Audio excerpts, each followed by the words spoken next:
کے اندر اعمال صالحہ اللہ کو محبوب ہے۔ اور ان دنوں میں 10واں دن جو آتا ہے، ان 10 دنوں میں آخری دن، اس عشرے کا جو آخری دن ہے یوم النحر، وہ ان 9 دنوں سے بھی زیادہ افضل ہے۔ ان 10 دنوں میں آخری دن وہ سب سے زیادہ افضل ہے جو یوم النحر کا ہے۔ جیسا کہ گزشتہ جمعہ میں آپ نے حدیث سماعت فرمائی ابو داؤد کے حوالے سے، اللہ کے رسول صلی اللہ علیہ وسلم نے فرمایا ان اعظم الایام عند اللہ یوم النحر، اللہ کے ہاں دنوں میں سب سے بڑا دن یوم النحر، قربانی کا دن۔ تو عشرۃ الحجہ کے جو اعمال تھے، کوئی بھی خیر، کوئی بھی نیکی، ان میں تکبیرات بھی ہیں اور ان میں عرفہ کا روزہ بھی ہے، اور پھر آخری دن آتا ہے جس دن مسلمان قربانی کرتے ہیں، عید کا دن اور قربانی کا دن، وہ سب سے بڑا۔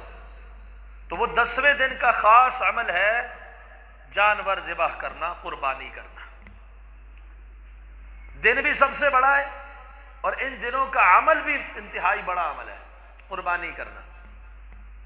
سیدنا ابراہیم سلام اللہ علیہ کو اللہ ذو الجلال والاکرام نے حکم دیا خواب میں کہ اللہ کی راہ میں اپنے بیٹے کو ذبح کیجیے۔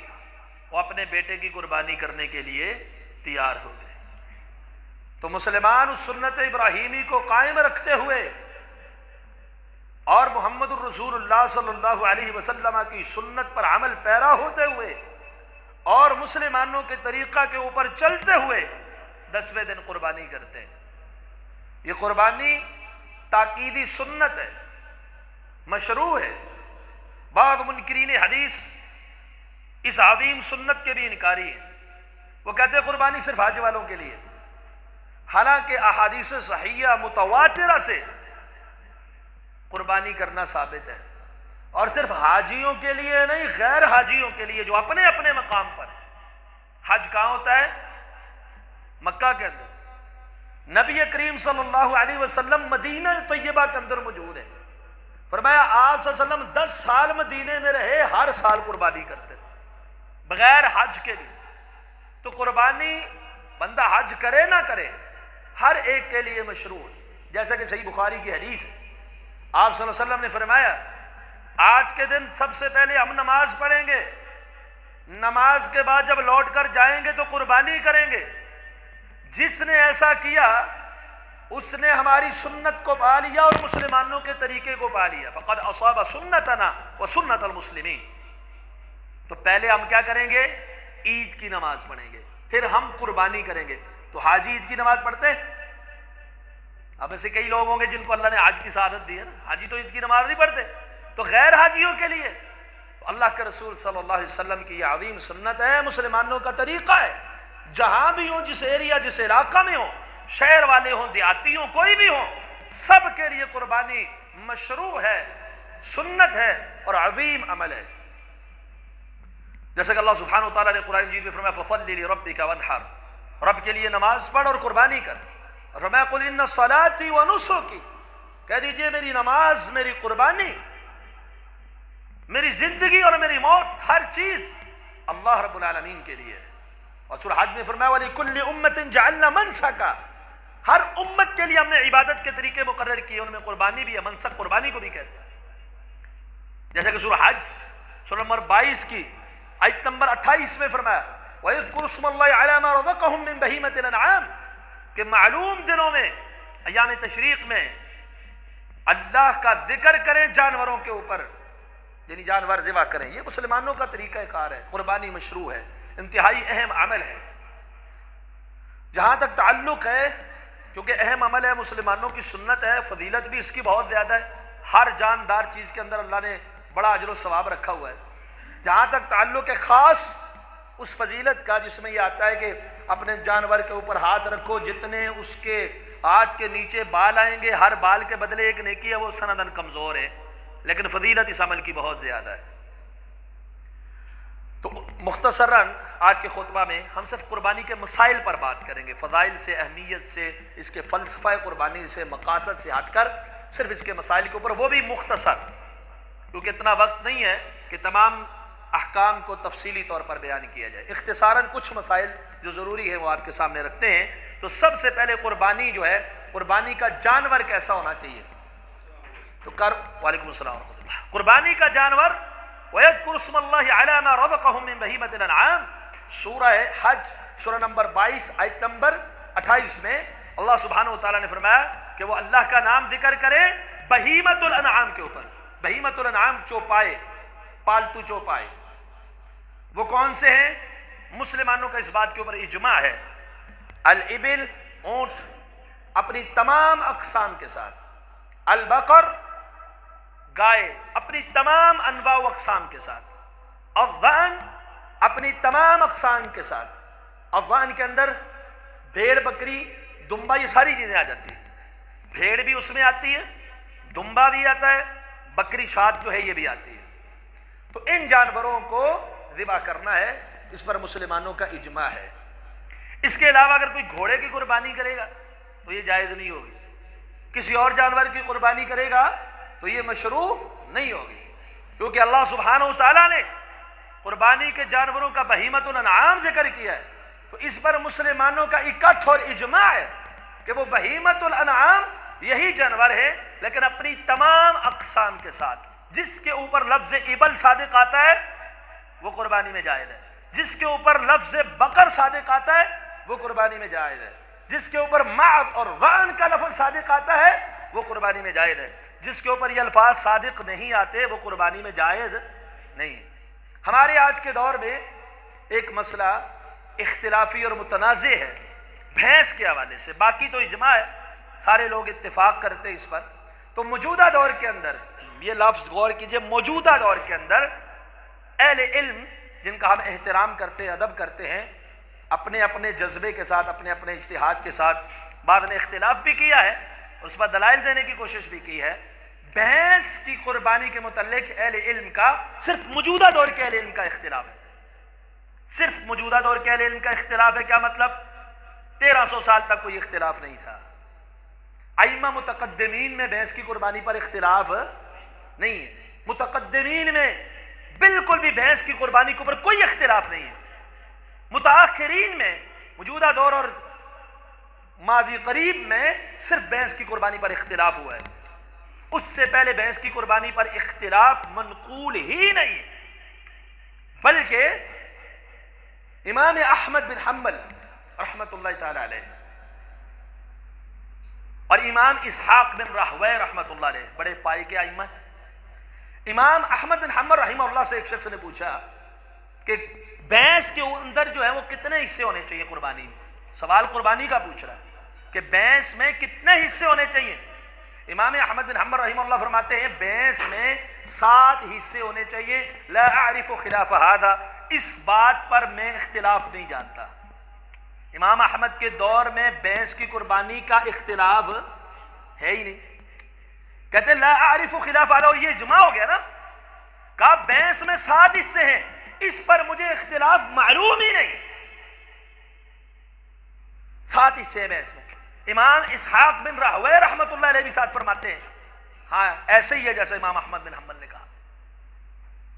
اسی طریقے سے ائمہ لغت جتنے بھی ہیں تمام کے تمام یہ کہتے ہیں بھینس نوع من البقر ہے، گائے کی ایک قسم ہے، یہ گائے ہی ہے۔ اسی طریقے سے حیوانات کے علم کے ماہرین وہ کہتے ہیں بھینس گائے ایک نسل ہے، اگرچہ عادات مختلف ہیں لیکن نسل کیا ہے؟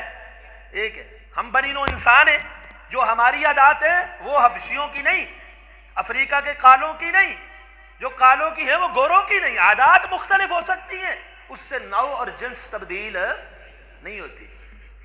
اسی طریقہ ائمہ فقہ جو ہے، امام ابن قدامہ المقدسی رحمہ اللہ اجماع نقل کرتے ہیں، اس پر اجماع ہے کہ گائے بھینس کی نسل میں سے۔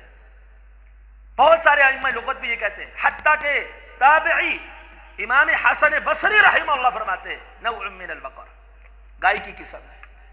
قرآن مجید کی جو آیات کریمہ سورہ انعام کی ہیں جس میں یہ ذکر ہوا ہے کہ 8 جوڑے نر مادہ ملا کے 4 جوڑا کر کے، اونٹوں کا مذکر مؤنث، بقر کا مذکر مؤنث، ضأن کا مذکر مؤنث، تو وہ آیات جو ہیں وہ مشرکین مکہ کے حلت حرمت کے حوالے سے ہیں. ان میں سے بعض جانوروں کو مشرکین مکہ حلال نہیں سمجھتے تھے، بعض جانوروں کے پیٹ کے بچے کو اپنے لیے حلال نہیں سمجھتے تھے، مردوں کے لیے حلال ہوتا تھا، عورتوں کے لیے حرام. اس طرح کے ان کے من گڑت عقائد تھے. تو وہاں اللہ نے بہیمۃ الانعام کا ذکر کیا. اب آپ ائمہ تفسیر کو پڑھیں، بعد ہمارے علم کہتے ہیں وہاں پہ لفظ ابل بقر گائے اور ابل بقر اور ذعن کا ہے، بکری دمبا اونٹ اور گائے. اسی آیت کی تفسیر آپ ائمہ تفسیر کو پڑھیں. امام ابن ابی حاتم نے تفسیر ابن ابی حاتم المتوفى 327 ہجری، یہ تیسری صدی ہجری کی بات ہے، یہی آیت کریمہ جو سورہ انعام کی ہے، اس آیت کریمہ کی شرح کرتے ہوئے امام لیث بن ابی سلیم رحمہ اللہ کا قول ذکر کرتے ہیں صحیح سند کے ساتھ. فرماتے ہیں کہ لیث بن ابی سلیم فرماتے ہیں الجاموس والبختی من الازواج الثمانیہ، بختی اور جاموس بھینس یہ وہ جو ذکر اللہ نے کیا نا 8 جوڑوں کا ان میں شامل ہے. اور اگر آپ متقدمین کی تفسیریں پڑھیں، کسی ایک تفسیر میں بھی آپ کو نہیں ملے گا کسی امام نے کہا کہ جاموس 8 میں شامل نہیں ہے، بہیمۃ الانعام میں شامل نہیں ہے، کسی ایک نے بھی نہیں کہا. اور تفسیر ابن ابی حاتم 327 ہجری کا حوالہ میں نے دے دیا. آپ اٹھائیے تفسیر قرآن مجید کی تفسیر کرتے ہوئے لکھتے ہیں کہ بختی اونٹ یہ ابل ہے، اسی طرح جاموس یہ بقر ہے. یہ اس آیت کے اندر شامل ہے. ائمہ کا اس بات کے اوپر اجماع ہے. صرف موجودہ دور اور ماضی قریب میں اس بات پر اختلاف ہوا. جو بعض اہل علم جو قابل احترام ہیں انہوں نے کہا رسول اللہ صلی اللہ علیہ وسلم کے زمانے میں نہیں پائی جاتی تھی اس لیے ہم اس کی قربانی نہیں کرتے، احتیاط اسی میں ہے کہ نبی علیہ السلام نے دوسری نسل کی. تو پھر افریقن، دیسی، ولایتی یہ سب کی نفی ہو جائے گی. تو وہ بھی تو رسول اللہ صلی اللہ علیہ وسلم کے دور میں وہاں پائی جاتی تھی. سائی وال کی نسل کہاں کی ہے؟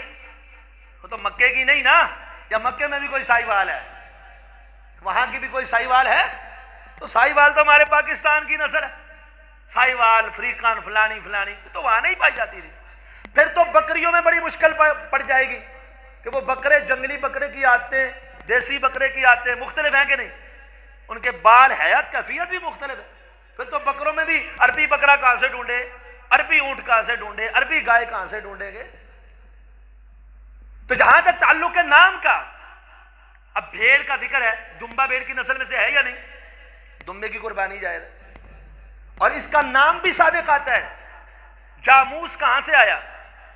آج کے دور کے جو اہل عرب علماء ہیں، امام ابن عثیمین رحمہ اللہ فرماتے ہیں اللہ نے اس آیت میں نسلیں نہیں بیان کی. ایک آدمی نے پوچھا نا اس میں جاموس کا لفظ کیوں نہیں؟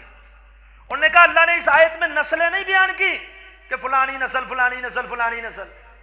اللہ نے تو ان جانوروں کا ذکر کیا جو مشرکین مکہ حرام سمجھتے تھے، جو عرب کیا معروف تھی.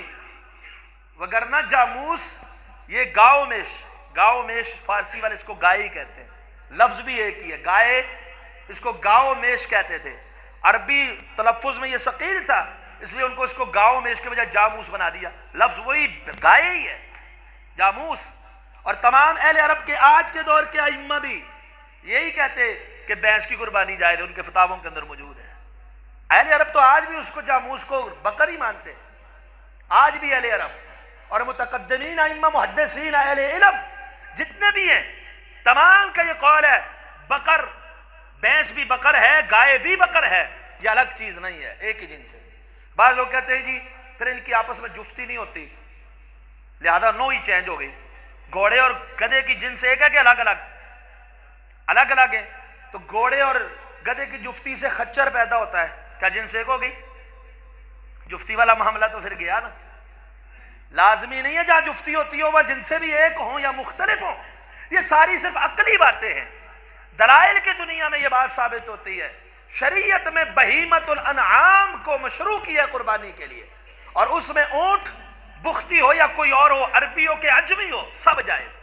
بکر، گائے، بھینس، گائے کی تمام اقسام، افریقن ہو، سائی وال ہو، ولایتی ہو، دیسی ہو، کوئی بھی ہو، سب جائے. معاذ اور ذعن میں سے بھیڑ ہو تب بھی، دمبا ہو تب بھی، بکرا چھترا ہو تب بھی، چاہے جون سا بھی ہو، پہاڑی ہو، دیسی ہو، ولایتی ہو، کوئی بھی ہو، ساری جمی اقسام جو ہے اس کی جائز ہے۔ اس کے اندر زیادہ قریدنا جو ہے یہ درست نہیں ہے۔ وجہ یہ ائمہ محدثین اہل تفسیر نے ذکر کیا کہ اللہ سبحانہ وتعالیٰ نے بنی اسرائیل کو کہا سورہ بقرہ کے اندر کہ بقرہ ذبح کرو، گائے ذبح کرو۔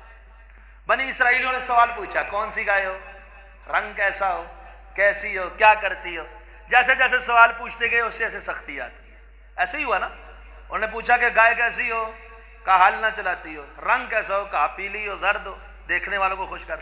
پہلے نہیں کہا اللہ نے کہ ایسی ایسی ایسی شرائط والی گائے ہو، اللہ نے پہلے کر دیا بس گائے ذبح کرو۔ انہوں نے کہا کیسی ہو، ایسی ہو، ویسی ہو، سوال پوچھے، سختی آئی۔ تو اہل تفسیر نے لکھا ائمہ نے کہ اگر وہ کوئی ایک گائے ذبح کر دیتے اللہ کا حکم پورا ہو جاتا۔ اللہ نے فرمایا تھا نا گائے ذبح کرو، انہوں نے خود قریدا، اللہ نے مزید سختیاں پیدا کر دی۔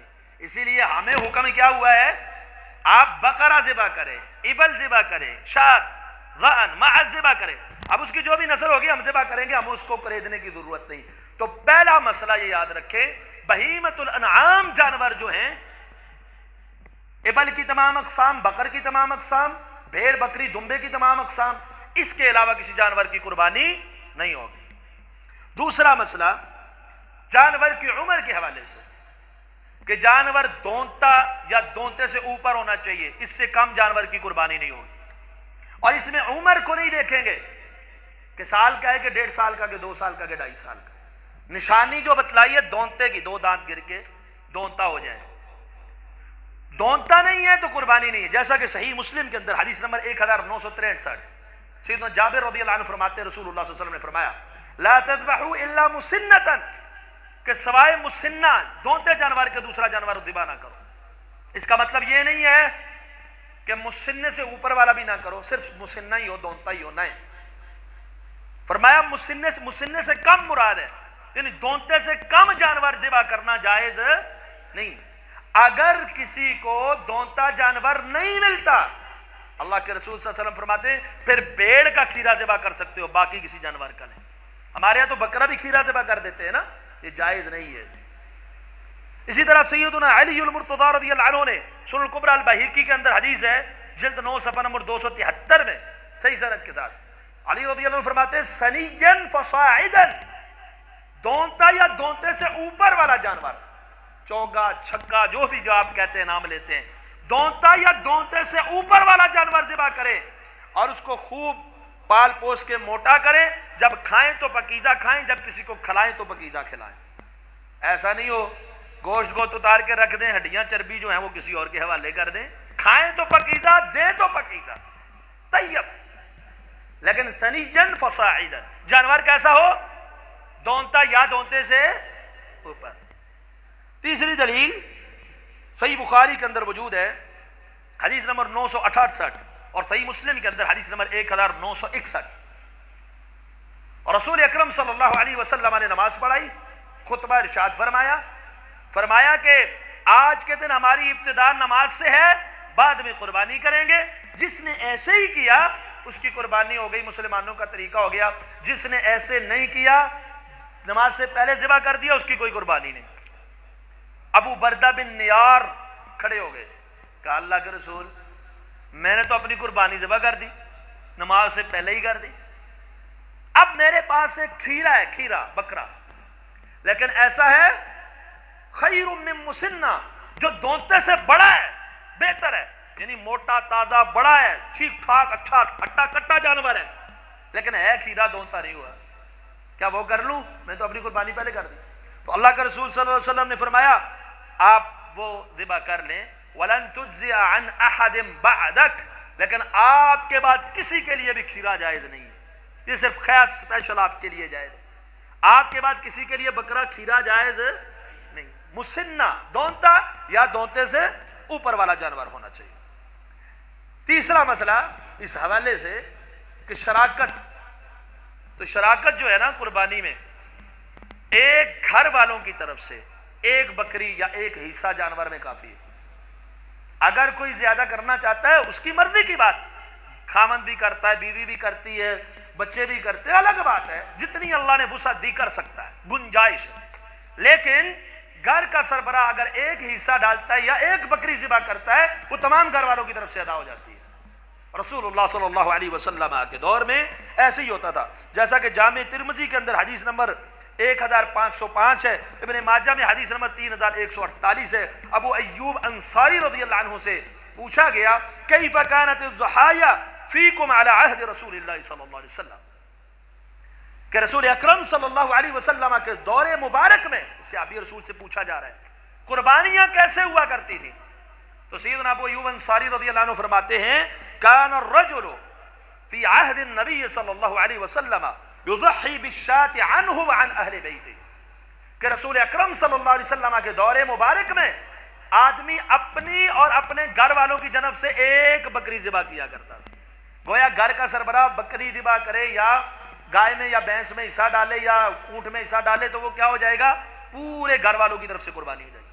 بلکہ خود رسول اللہ صلی اللہ علیہ وسلم، امام حاکم نے المستدرک علی الصحیحین میں روایت کیا، جلد نمبر 3 صفحہ نمبر 456، عبداللہ بن ہشام رضی اللہ عنہ روایت کرتے ہیں کان رسول اللہ صلی اللہ علیہ وسلم یضحی بالشاة الواحدة عن جمیع آلہ، اللہ کے رسول صلی اللہ علیہ وسلم نے ایک بکری تمام گھر والوں کی طرف سے ذبح کی۔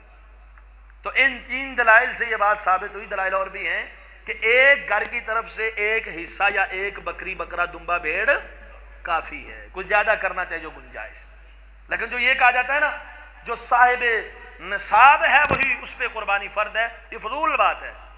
ایسی شرط حدیث پاک کے اندر موجود نہیں ہے، قرآن کے اندر موجود نہیں ہے کہ صاحب نصاب ہو تو وہ قربانی کرے، جو صاحب نصاب نہیں ہے تو وہ قربانی نہ کرے۔ اگر خامن صاحب نصاب نہیں ہے، بیوی صاحب نصاب ہے، اس کے بعد سونا ہے 7 تولوں سے اوپر، وہ کرے، خامن نہ کرے، عجیب بات ہے۔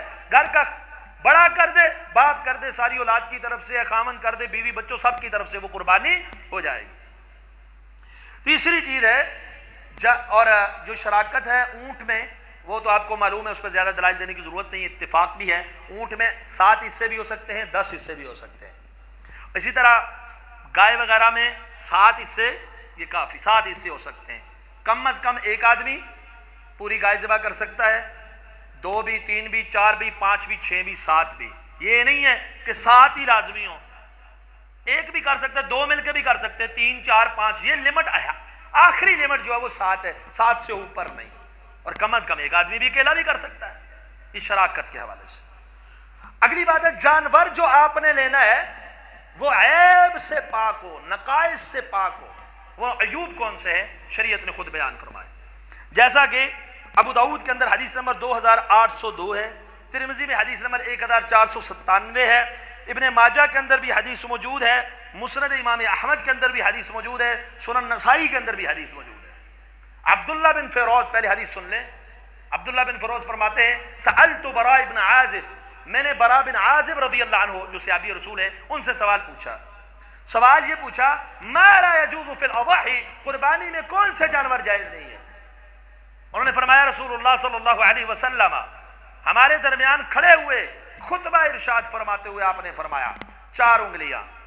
یہ براء بن عازب فرماتے ہیں کہ میری انگلیاں رسول اللہ صلی اللہ علیہ وسلم سے انگلیوں سے چھوٹی، میرے پورے رسول اللہ صلی اللہ علیہ وسلم کے پوروں سے چھوٹے ہیں۔ آپ نے ایسے 4 انگلیاں کر کے فرمایا اربعن، سمجھایا اپنی قوم کو، اربعن لا تجوز فی الاضاحی، 4 قسم کے جانور قربانی میں جائز نہیں ہیں۔ مطلب کیا ہے؟ 4 قسم کے جانوروں کی قربانی نہیں ہوگی۔ اگر ان 4 قسم کے کسی جانور کی کوئی قربانی کرتا ہے تو وہ قربانی نہیں ہے۔ وہ 4 جانور کون سے ہیں؟ آپ صلی اللہ علیہ وسلم نے فرمایا العورا بین عورها، ایسا کانا جس کا کانا پن ظاہر ہو، واضح ہو، یعنی ایک آنکھ جس کی ضائع ہو چکی ہو، کانے جانور کی قربانی نہیں، جس کا کانا پن واضح ہو۔ دوسرا وہ فرمایا والمریض بین مرضها، ایسا بیمار جس کی بیماری واضح ہو۔ ایک جانور ہے بیچارہ بیمار ہے، سامنے پتہ چلتا ہے بیمار ہے، بیماری ہے جانوروں کی مختلف بیماری ہے، واضح بیماری میں مبتلا ہے، قربانی نہیں ہو۔ والعرجاء بین ضلعها، ایسا لنگڑا جس کا لنگڑا پن بالکل ظاہر ہے، واضح ہے، لنگڑا جانور، اس کی قربانی بھی نہیں ہوگی۔ اور ایسا کمزور اور لاغر، اگرچہ بظاہر کانا بھی نہیں، لنگڑا بھی نہیں، بیماری بھی کوئی واضح نہیں، لیکن کمزور دبلا پتلا جس کی ہڈیوں کے اندر گود ہی نہ ہو، ہڈیوں کا ڈھانچہ، آپ صلی اللہ علیہ وسلم فرماتے ہیں ان 4 قسم کے جانوروں کی قربانی نہیں ہوتی ہے۔ اگر ان 4 قسم کے جانوروں کی قربانی نہیں ہوتی تو اس سے بڑا اگر کوئی عیب ہوگا تو اس کی تو آٹومیٹک خود بخود بالاولا نہیں ہوگی۔ مثلا کانے جانور کی قربانی جائز نہیں، اگر دونوں آنکھوں سے اندھا ہو پھر تو بالکل نہیں ہوگی، لنگڑے کی نہیں، دونوں ٹانگیں ہی نہ ہو پھر تو قربانی بالکل نہیں ہوگی۔ اسی طریقے سے لاغر کمزور کی اور بیمار کی قربانی جائز نہیں ہے۔ لیکن اس حدیث پاک کے اندر یہ بات بالکل واضح ہے کہ جن کے اندر یہ عیوب واضح ہوں، ان الفاظ سے رسول اللہ صلی اللہ علیہ وسلم نے سمجھا دیا معمولی نقص معاف ہے، معمولی عیب معاف ہے۔ عبداللہ بن فروز کہتے ہیں جب یہ حدیث سن چکے، کہنے لگے میں تو سمجھتا ہوں جس کا دانت بھی ٹوٹا ہوا ہونا نہ صحیح ہو اس کی بھی قربانی نہیں کرنی۔ ہمارے لوگ بھی ہوتے ہیں نا اپنی طرف سے فتویٰ دے دیتے فلانے جانور کی قربانی ہوتی ہے فلانے کی نہیں ہوتی۔ انہوں نے کہا اگر تجھے پسند نہیں تو نہ کر، لیکن لوگوں کے لیے کیوں حرام کرتے ہو؟ لوگوں کے لیے اس کو حرام نہ کرے۔ اللہ کے رسول نے دانت کا بیان نہیں کیا۔ دانت اگر کسی کا ٹوٹ جاتا ہے، کوئی چیز لگ جاتی ہے، دانت میں کوئی مسئلہ ہے تو یہ عیب نہیں ہے، اس کی قربانی ہو جاتی ہے۔ یہ وہ عیوب ہیں کہ جن عیوب کے ہوتے ہوئے قربانی کریں گے تو جائز ہی نہیں، جن ایسا جانور قربانی میں لگتا ہی۔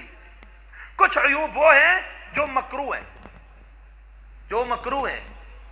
وہ عیوب کیا ہیں؟ استحبابی امر ہے، تحریمی نہیں ہے، تنزیہی نہیں ہے۔ وہ کون سے ہیں؟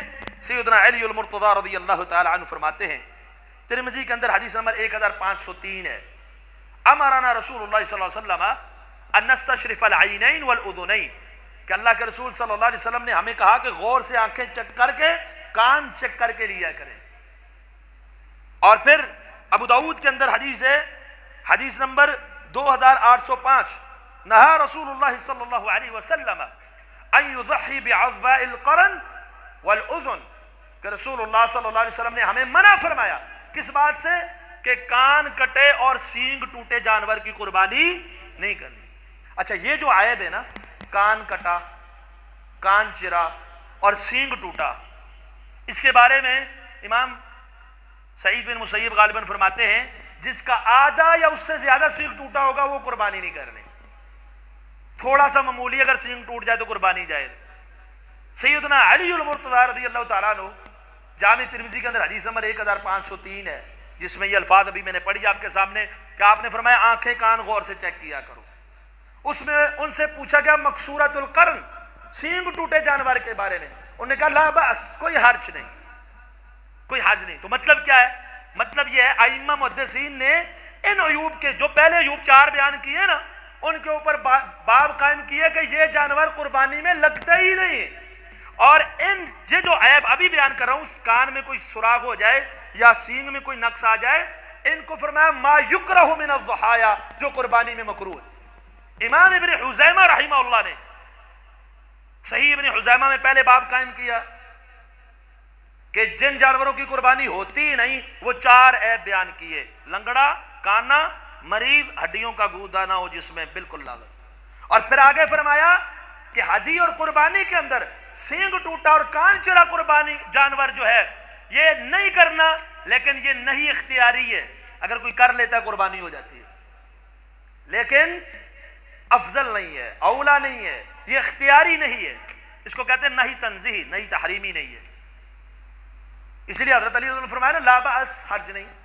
تو اس سے ثابت ہوا اگر کسی جانور کے سینگ سے ٹوپی اتر جائے، ٹوپی ہوتی ہے نا یہ عموماً اتر جاتی ہے، تو وہ جانور نکارا نہیں ہے، اس کو پیچھے نہ چھوڑیں، اس کی قربانی ہو جائے گی۔ اگر سینگ تھوڑا بہت ٹوٹ گیا یا کان میں تھوڑا بہت سوراخ ہے یا کانٹا چبھتا ہے، بعد دفعہ ہلکا سا اس طرح کا زخم سا بن جاتا ہے، تھوڑا سا چیر لگ جاتا ہے، تو یہ جانور قربانی ہو جاتی ہے۔ لیکن بالکل صحیح سالم سینگوں والا، بالکل صحیح سالم کانوں والا زیادہ فضیلت والا ہے جس میں معمولی نقص ہو اس کی بنسبت، لیکن جس میں معمولی نقص ہو وہ بھی جائز ہوگا۔ لیکن جو 4 عیوب بیان کیے ایسے اگر عیب کسی جانور کے اندر ہیں تو وہ قربانی کے اندر جو ہے وہ جائز نہیں ہے۔ اسی طرح ایک اور مسئلہ ہے، آپ نے جانور منڈی سے خریدا، آپ نے کان بھی چیک کر لیے، سینگ بھی چیک کر، اور سینگوں کے حوالے سے جس کے پیدائشی سینگ نہ ہو وہ بھی جائز ہے، ٹوپی اتر جائے وہ بھی جائز ہے۔ یہ لوگ خواہ مخواہ جانوروں کو تکلیف دیتے بیچارے، خوبصورت کرنے کے لیے سینگوں کو تراش خراش کر، ایسی چیزوں سے پرہیز کریں۔ جو قدرت نے جیسا بنایا ہے ویسا ہی آپ کے لیے صحیح ہے، وہ خوبصورت ہے۔ قدرت نے ہر چیز کو خوبصورت بنایا۔ آپ جانور خریدتے ہیں عیوب سے پاک، گھر میں آتے ہیں جانور بندھا ہوا ہے، کسی کو ٹکر مار دی، دیوار کو ٹکر مار دی، نئی جگہ ہے، سینگ ٹوٹ گیا، کوئی اور مسئلہ بن گیا، تو سیدنا عبداللہ بن زبیر رضی اللہ تعالی عنہ نے سنن الکبریٰ البیہقی کے اندر یہ حدیث موجود ہے، امام عبداللہ بن زبیر رضی اللہ عنہ فرماتے ہیں جلد 9 صفحہ نمبر 289 ایک کانی اونٹنی کو دیکھا تو آپ نے فرمایا اگر یہ عیب خریدنے سے پہلے کا ہے پھر اس کو تبدیل کرو، کانی اونٹنی کی قربانی نہیں ہوتی۔ اگر یہ عیب تم خریدنے کے بعد گھر لائے کسی وجہ سے بن گیا ہے پھر کر لو، پھر اس کی قربانی ہو جائے گی۔ تو کیا معلوم ہوا؟ اگر پہلے سے آپ نے عیب دار جانور خریدا ہے اس کی قربانی نہیں ہوگی، خرید کے قربانی کے لیے مختص کر دی ہے، اب اس کے اندر عیب واقع ہو گیا ہے تو اب اس کی قربانی کیا ہے؟ جائز ہو جائے گی۔ اسی طریقے سے ایک مسئلہ جو ہمارے ہاں عام چلتا ہے رسول اللہ صلی اللہ علیہ وسلم کی طرف سے قربانی، تو رسول اللہ صلی اللہ علیہ وسلم کی طرف سے قربانی کرنا ثابت نہیں ہے قرآن اور حدیث سے۔ ابو داؤد کے اندر ایک حدیث ہے جو آج کل اخباروں کی زینت بنی ہوتی ہے، حضرت علی رضی اللہ عنہ فرماتے ہیں مجھے رسول اللہ صلی اللہ علیہ وسلم نے وصیت کی کہ میں آپ کی طرف سے بھی قربانی کروں، اس لیے وہ اپنی طرف سے بھی کرتے تھے، رسول اللہ صلی اللہ علیہ وسلم کی طرف سے بھی۔ اب ابو داؤد کی اس حدیث کی اگر آپ سند دیکھیں، پہلا راوی ہے ابو الحسنہ مجہول ہے، اس کا پتہ ہی نہیں ہے کون، دوسرا راوی ہے شریک القاضی مدلس ہے، عن سے بیان کرتا ہے، محدثین کے اصول پر روایت ضعیف ہے، تیسرا راوی حکم بن عتیبہ مدلس ہے، عن سے بیان کرتا ہے، دو راوی مدلس روایت معنن، ایک راوی مجہول، یعنی سند سخت ضعیف ہے، یہ پایا ثبوت کو اس سے مسئلہ نہیں ثابت ہوتا۔ اور رسول اللہ صلی اللہ علیہ وسلم کے بارے میں بلکہ میت کی طرف سے قربانی کے بارے میں احادیث جو پیش کی جاتی ہے صحیح مسلم کے حوالے سے، اللہ کے رسول صلی اللہ علیہ وسلم نے قربانی کی اور دعا کی اللہم تقبل من محمد ومن امت محمد، تو پوری امت کی طرف سے قربانی کرنا یہ رسول اللہ صلی اللہ علیہ وسلم کا خاصہ ہے، کیونکہ ایک قربانی پوری امت کی طرف سے کافی، ایک گھر کی طرف سے تو ایک بکری کافی ہے، ایک محلے کی طرف سے کافی ہو سکتی، اللہ کے رسول پوری امت کے لیے اگر کہہ رہے ہیں تو یہ آپ صلی اللہ علیہ وسلم کا خاصہ ہے۔ عام آدمی اگر پچھلے سارے وفات شدہ کے لیے قربانی مستقل کرے تو یہ ثابت نہیں ہے، کم از کم اگرچہ اہل علم کا اس میں اختلاف ہے لیکن ثابت نہیں ہے۔ ہاں وہ دن بڑا ہے یوم النحر، اس دن کی جو فضیلت ہے عمل کی وہ باقی دنوں کی نہیں۔ آپ اپنی میت کو ایصال ثواب پہنچانا چاہتے ہیں خصوصاً والدین کو، تو آپ اس دن صدقہ کے طور پہ جانور ذبح کر سکتے ہیں، کیونکہ اللہ کے نزدیک سب سے بڑا دن ہے، لیکن پھر اس کو تقسیم قربانی کی طرح نہیں کریں گے کہ ذخیرہ بھی کر لیں، کھا بھی لیں اور غریبوں کو بھی دے دیں، امیروں کو بھی دے دیں، نہیں، پھر اس کو غریبوں میں بانٹ دینا ہے، پھر اس کو کیا کرنا ہے؟ وہ صدقہ پورے کا پورا بانٹ دینا ہے غرباء کے اندر، پھر اس کو اپنے گھر لے کے نہیں آنا، ذخیرہ بھی اس کا نہیں کرنا۔ میت کی طرف سے اس دن صدقہ کر سکتے ہیں، میت کی طرف سے مستقل طور پر اس دن قربانی کرنا جو ہے وہ جائز نہیں ہے۔ اسی طرح قربانی آپ جب کر چکے ہوتے ہیں تو ہمارے کسائی اس دن مفتی ہوتے ہیں، عام دنوں میں بیچاروں کو پتہ ہی کچھ نہیں ہوتا، لیکن اس دن وہ بھی مفتی ہوتے ہیں، یہ حرام مغز ہے، یہ بھی حرام ہے، یہ تلی ہے، یہ بھی حرام ہے، کلیجی مکروہ ہے، فلاں، تو جو یہ بات مشہور ہے، من گھڑت روایت بھی ہے اس کے اوپر، لیکن یہ ثابت نہیں ہے، من گھڑت حدیث ہے جس میں 7 اعضاء کا ذکر ہے، بکرے میں مسانہ، تلی، خصیتین، دیگر فلاں فلاں چیز جو ہے وہ حرام ہے۔ ہاں ایک چیز حرام ہے، دم مسفوح، تو قربانی ذبح کرتے وقت بہن خون بہتا ہے نا، وہ دم مسفوح حرام ہے، وہ استعمال نہیں کر سکتے آپ، حالانکہ اس کو لوگ کرتے جی دمے کے مریض کو نا خرگوش ذبح کر کے خون پلاؤ، وہ کرتے، وہ حرام ہے، وہ خون حرام ہے، قربانی کے جانور کا ہو یا کسی اور جانور کا۔ اس کے علاوہ تلی، مسانہ، گردہ، کلیجی، کوئی چیز بھی حرام بلکہ مکروہ بھی نہیں ہے، مکروہ بھی نہیں ہے، کوئی چیز بھی حلال جانور کی مکروہ نہیں ہے، اس کو آپ استعمال کرنا چاہیں تو کر سکتے ہیں۔ ہمارے شیخ عبداللہ امجد شتوی رحمت اللہ تعالی علیہ رحمتاً واسعہ بعض مولویوں کے بارے میں کہا کرتے تھے، ویسے فتویٰ دیتے خصیتین، کپورے جو ہیں یہ مکروہ ہیں، اور کسائیوں سے جا کے قسم دے کے پوچھو سب سے زیادہ خریدتے بھی یہی ہیں، لے کے گھر میں بھی یہی جاتے ہیں، کھاتے بھی ہیں، لوگوں کہتے ہیں مکروہ ہے۔ تو ایسی کوئی بھی حدیث جو ہے وہ ثابت نہیں ہے۔ اللہ سے دعا ہے اللہ ہمیں عمل صالح کرنے کی توفیق عطا فرمائے، اللہ ہماری قربانیاں ہمیں کرنے کی پہلے توفیق عطا فرمائے، اور سنت کے مطابق کرنے کی توفیق عطا فرمائے، اور پھر اپنی بارگاہ میں اسے شرف قبولیت عطا فرمائے۔ کسی بھائی کا کوئی بھی سوال ہو قربانی کے متعلق تو وہ پیش کر سکتے ہیں۔